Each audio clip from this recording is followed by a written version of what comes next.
Hello and welcome everybody to another one of my mindful conversations. Thank you so much again for always being dedicated and listening, because I know you also love the guest that I have here.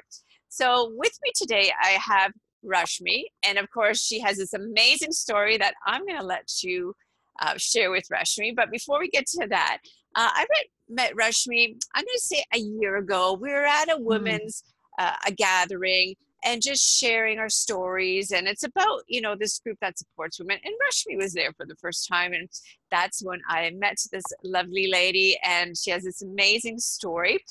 She really has this amazing belief that I love. And as you listeners already know, it's about, thinking positive and just, knowing you can get through situations, because sometimes we deal with these situations, circumstances that hit us hard and we never thought we could get through, but with that inner power that we do have, we can get through it.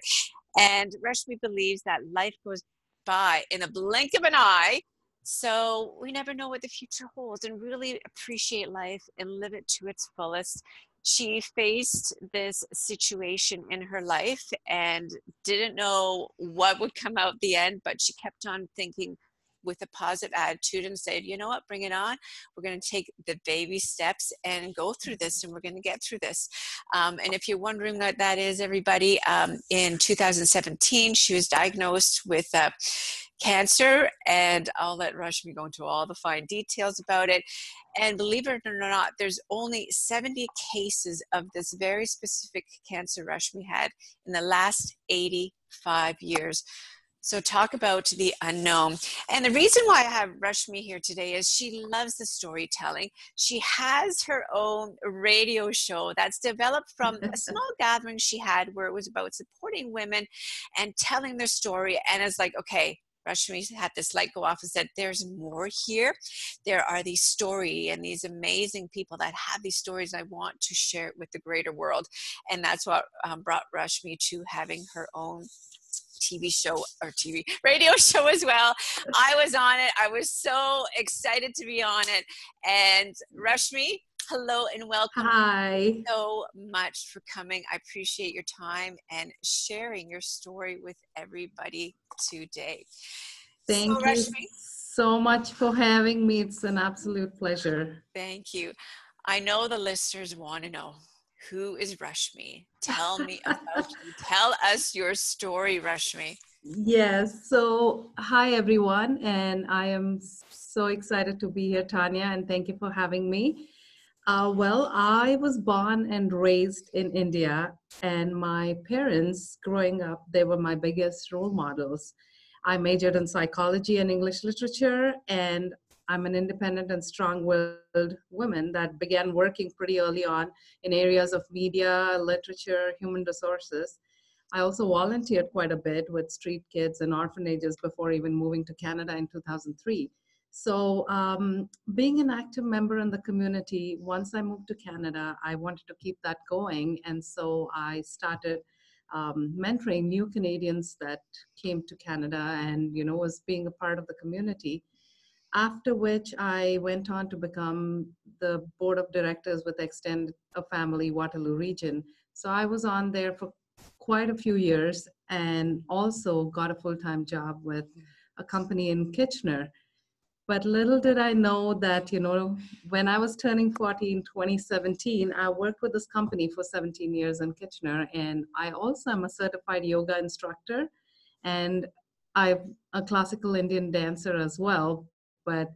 And I started teaching yoga and dance to kids and adults here, and had a lot of plans going into 2017 because I was turning 40, and then new ventures were lined up. So, but that wasn't the case. I was diagnosed with a spinal cord tumor, which was in my cervical spine and my C4, 5, and 6.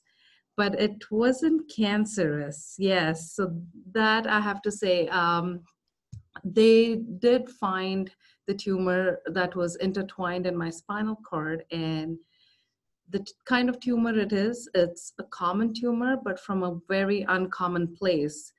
And going into that, I was told right away before even the surgery happened that I would be ending up quadriplegic and would not be able to breathe on my own or move my body. So I didn't have a choice, or rather I had a choice whether to keep going.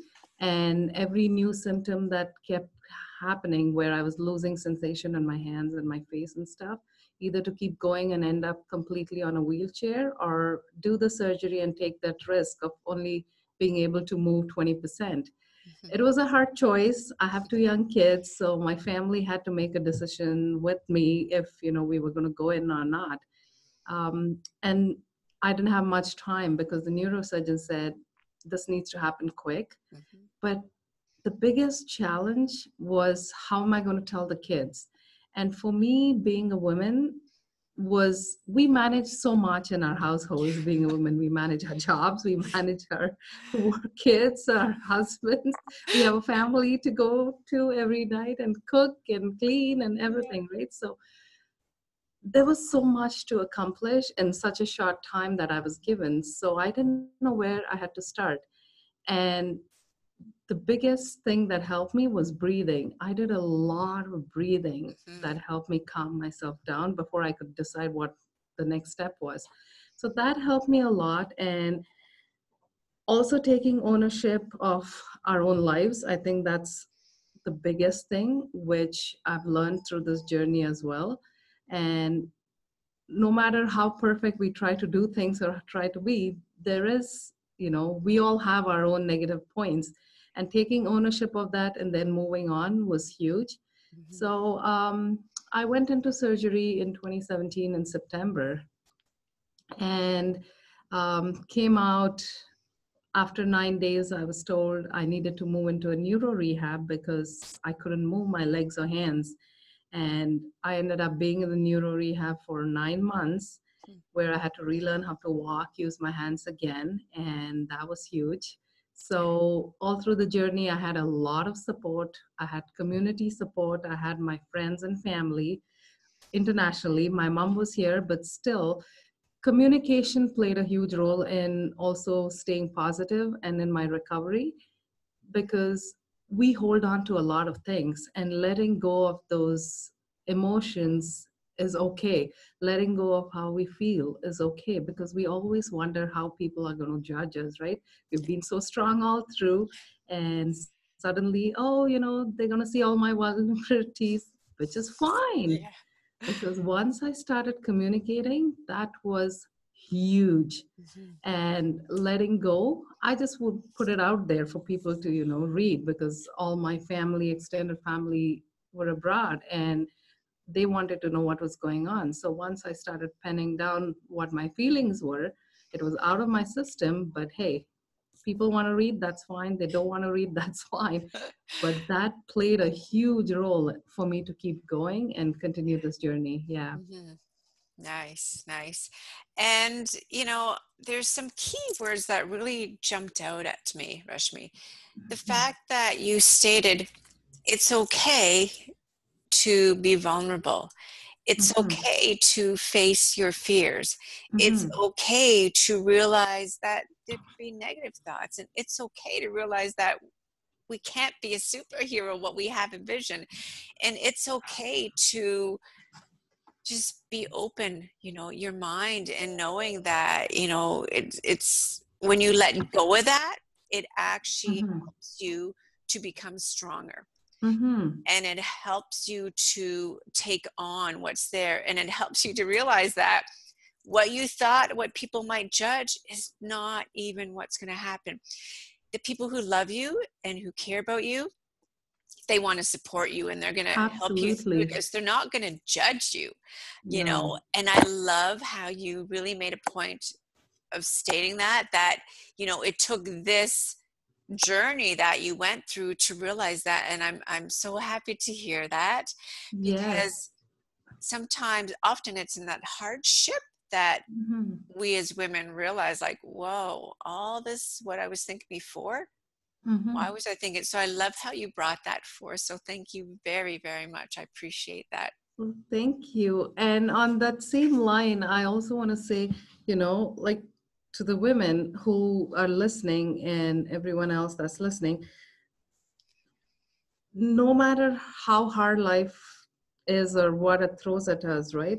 I knew I was strong because I know my weaknesses. That made me strong. Yeah. And I know I was wise because, I've been foolish probably. And that made me, make certain decisions that are applicable. And I still keep smiling because I've faced failures and I know that those failures, I know how it's to be handled.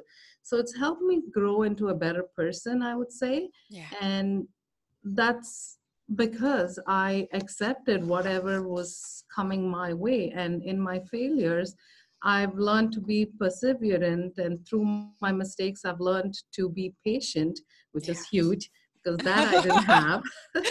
And through my journey, I've learned that it's always, always the small things that matter Yeah. far more than anything in life, any big thing, right? The Yeah. small things that we enjoy. How Yeah. many of us walk out and just enjoy the fresh air? How many of Not us enough. walk out and spend time with nature? Yeah. We don't. No. And these small things played a huge part in my role in, feeling positive and recovering Yeah. and wanting to do things more. I love that. And I was going to ask you about a message you want to share, but you just answered that, right? Like what you just talked about and overall too about, you're right. Nobody takes the time just to stop and listen to nature, feel nature, listen to yourself. How are you feeling? Right? We're in such this crazy go, go, go, go, go, go that Yes, we're becoming lost. And instead of stepping back and going back to basics and getting out in nature, because as you and I both know, when you're in nature, it's so, I don't want to use empowering, but it's powerful, right? it is Just feel powerful. this positive energy come to you and this release of any stress and any negative. And it's Mhm. just, you feel different, right? From walking out the door, how you felt to being in nature and coming back home. There's two different senses. There's two different feelings you have that when you experience that, Yeah. it's amazing. And So it's refreshing for the mind too to think clearly yeah. because we forget to give ourselves a pat on our backs for Oh, every small step we've taken forward. yeah. And we wait to a point where in our heads we have created this person that we need to be, Hmm. but we forget Yeah. that right now we have the ability to get up and do what we need to do to move forward, Yeah. and we beat ourselves up for it. So we've Exactly. gotten so far because we took those small steps forward. Yeah. But we forget to do that, and Yeah. we stop silencing. We need to stop silencing ourselves and start to put everything down on the table that we have in our heads for people to see, Yeah. because we don't need to compromise our values in doing so. Yeah. But at the same time, never take things for granted too, Yeah. right? So Exactly. I think being true to ourselves, and we are all a reflection of the incidences that have taught us Yeah. different ways and different paths in our lives, and we just need to put it all together. We are all broken in some way. Once we get that all together, it puts things into perspective for all of us. It does. It does. So well said. So well said. Because it is true, right? A lot of times, women's very specific. We beat ourselves up and question ourselves, and it's better to acknowledge any negative thoughts you had Mhm. but it's different to give it power. So say to yourself, yeah, I now acknowledge what I hear and these negative thoughts, and they're there, but you know what? I'm not going to allow myself to believe it because Absolutely. I am, better than that, or I have these amazing gifts, or, you know, think of positive. I always say if you do not listen to or do not acknowledge that negative, it's only become stronger, and subconsciously you start believing it. But when you Absolutely. acknowledge, like, yeah, I hear you, okay, but I'm going to move on, and then you move Mhm. on, and it's always like you said, these steps, right? That they happen every day. It's constant, but it's a journey, right? It's a It journey is. of growth. It's a Yeah. journey of finding out our values. It's a journey of valuing who we are, Mhm. and do not try and be somebody else. Be yourself and Exactly. honor yourself for who you Exactly. are. Very true. Yeah, yeah.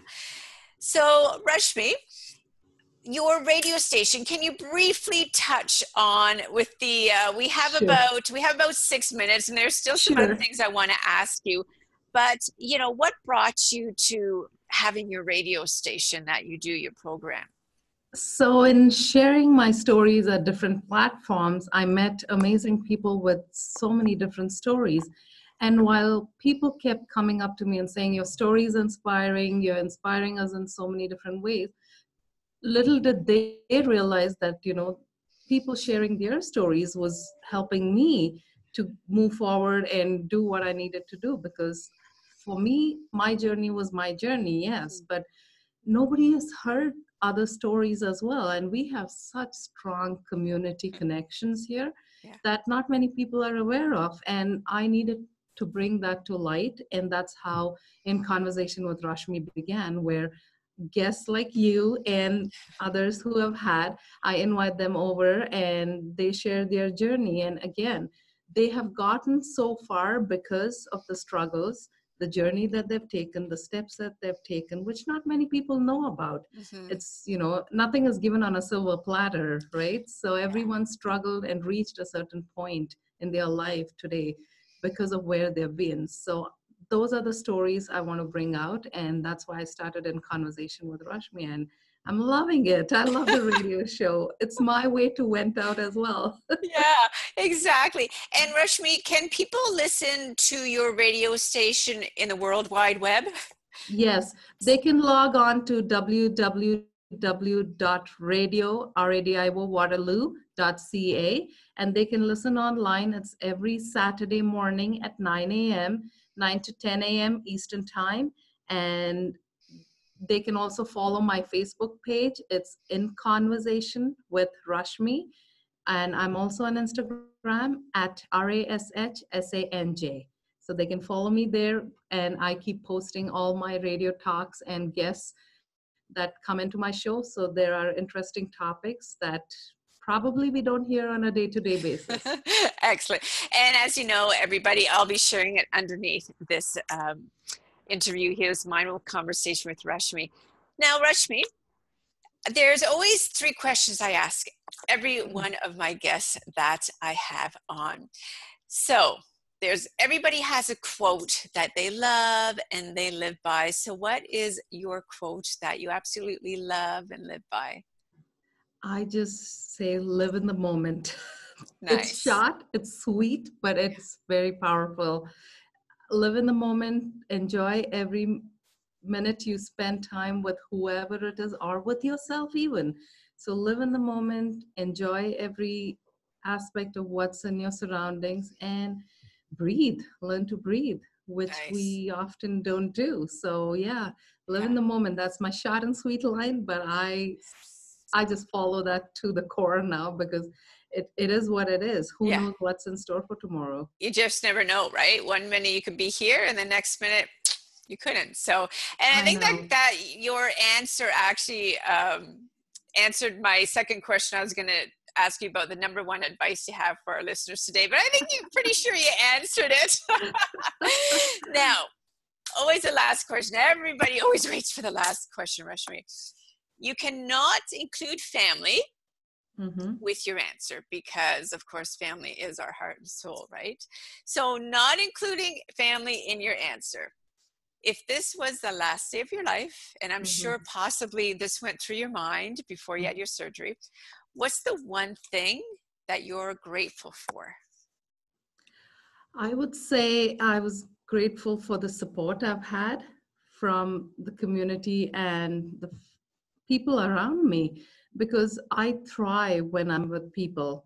So for me, that is my one thing I would be grateful for is for the people who come into my life on a daily basis.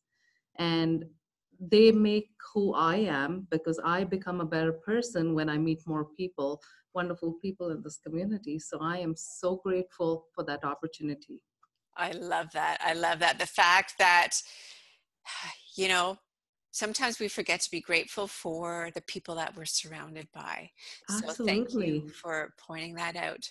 So Rashmi, I want to thank you very much for being on my mindful conversation. It was wonderful having you on my podcast. And I know the listeners are just like, oh my gosh, with your story, with your journey. And what I really got out of this is just enhancing again how, stop and smell the roses, basically, enjoy every day and take the baby steps. And it's okay that we're not perfect, and love who you are and be thankful, and Absolutely. just looking at life in a new light, in a positive light. So thank you very much for sharing that today. And Thank any you, last minute Tanya. words? I would say just live life to the fullest and celebrate life. We Nice. forget to celebrate. Nice. Yes. So, on a final note, everybody, as you know, when you go to bed this evening, think about the best thing that happened in life, because no matter how awful your day was, there's always one great thing, best thing that happened. And when you wake up in the morning, think and send out gratitude, things you were thankful for, whether you do it in your mind, whether you write in your gratitude journal. Tanya Otterstein-Liehs, empowering mindful health and wellness coach, self-care expert. Wishing you a wonderful day full of gratitude. Thank you again for listening. Bye-bye.